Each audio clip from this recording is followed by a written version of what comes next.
Can we agree on this? Our main goal is to deliver value to our customers so that they buy our products and services, which provides us with revenue. So, that being true, how do we do this? Well, we do it through the proper use of minimal viable product, MVP, but almost certainly not the way you're doing it. And MVP needs a little help from a rat. A rat? Yes, a rat. Let's find out why and how.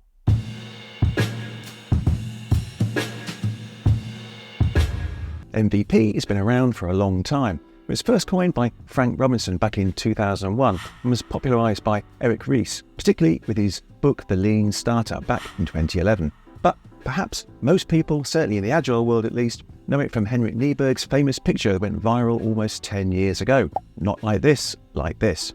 Now, Henrik prefers the term ETL, earliest testable, usable, lovable, to MVP, but that never really caught on. MVP just rolls off the tongue better. But unfortunately, this picture has been massively misunderstood by many for a long time, and in fact has caused people to adopt MVP but in completely the wrong way, resulting in no value and frankly frustration. Henrik himself realized this and wrote a blog to explain it further, which you can find a link to in the description below.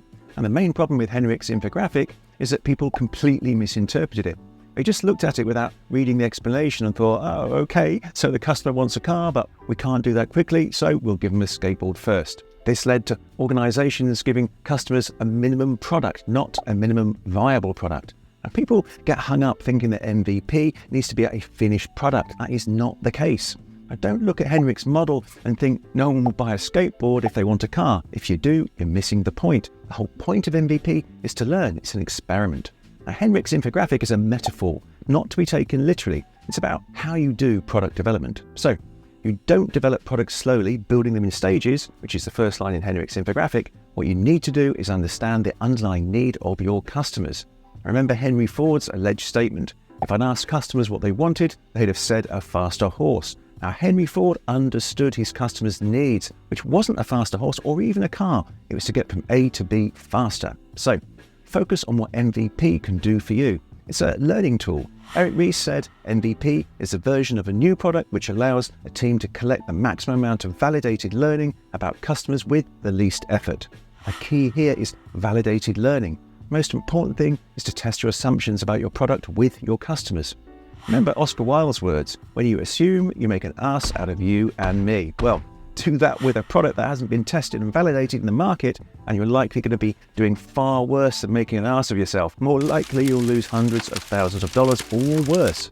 Now, don't forget to hit the like button, share and subscribe. Those things really make a difference and I greatly appreciate it. And if you're in a generous mood, hit the thanks button below or click the buy me a coffee link in the description.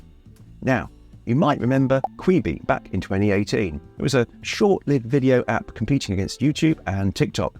It folded 2 years later in 2020 after spending close to $2 billion. Its content library was eventually sold to Roku for less than $100 million. Now, Forbes said it was a misread of consumer interest, while the Wall Street Journal said that they spent far too much on advertising, leaving them with nothing left when things got difficult. Now, what Quibi didn't do was validate their concept prior to launch. This is the true purpose of MVP, to quickly validate the concept before burning millions of dollars. Create the simplest, smallest version of your product. It doesn't even necessarily have to be fully working. It just needs to be enough to test your assumptions. It's not a beta. This is a pre-release. It will tell you if your product has legs, but way too late. And it's not a demo either. This may be good for stakeholders, but it doesn't tell you anything about the probable success in the market. And it's not a proof of concept. This is a prototype and can tell you if it's technically possible, definitely good to do, but it doesn't tell you if there's a customer need. And that's the key. MVP is the first thing you should do to make sure there is a real need for this product and that there is demand. But it doesn't have to be technically complete. It could be entirely manual using smoke and mirrors. And this is completely fine because all you need to know is whether this thing is wanted or needed in the first place. And this is where our rat can help us with MVP. Now, our rat is the Riskiest Assumption Tests, better known as RATS.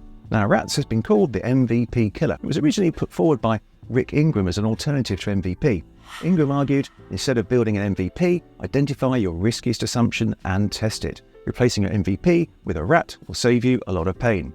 But in my view, Both are legitimate and even complementary approaches. You can use them at different stages of development, or combine them, incorporating assumption testing as part of MVP. A traditional MVP has its benefits, but it can sometimes fall short in addressing those critical assumptions. If you only concentrate on launching a basic version, you might end up wasting resources if those core assumptions turn out to be wrong.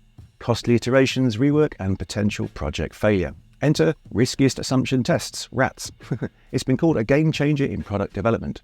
RATs shifts the focus from product itself to the underlying assumptions and risks. Instead of blindly building an MVP, it's about identifying and validating those riskiest assumptions first. RATs prompts you to identify assumptions that, if proven wrong, could kill your product. These assumptions are the really big ones, the ones that could spell doom for your entire project. By putting them under the spotlight, you can design targeted tests and confirm or debunk them. The goal is to gather real-world data and feedback that inform your decisions and shrink uncertainty. If an assumption gets invalidated, you can just adjust your approach or even pivot the entire idea before going all in on development. So, how do you start? First, identify your riskiest assumptions. Create a hypothesis about each assumption. Design a test to validate each hypothesis. Execute the test and collect the data. Analyze the data and draw conclusions. Now, one of the key takeaways here is that you need to involve your customers or potential customers early and often. It's one of the things I see time and again. Organizations not engaging with customers, not bringing them into the work with the product development team. And in my experience, it's one of the key contributing factors to failure. I'd like to credit Jon Harmer in his Medium article on RATs and Benjamin Schwartz in his Engineering for Humans article on MVP. Check out their articles in the description below. Now, check this video out to see how design thinking can help you solve your biggest problem. Don't forget to hit the like button, share and subscribe. Those things really make a difference and I'd greatly appreciate it. And if you're in a generous mood, hit the thanks button below or click buy me a coffee link in the description. Okay, that is it for this one. Stay safe, stay humble, and I will see you next Thursday for another Agile Thought.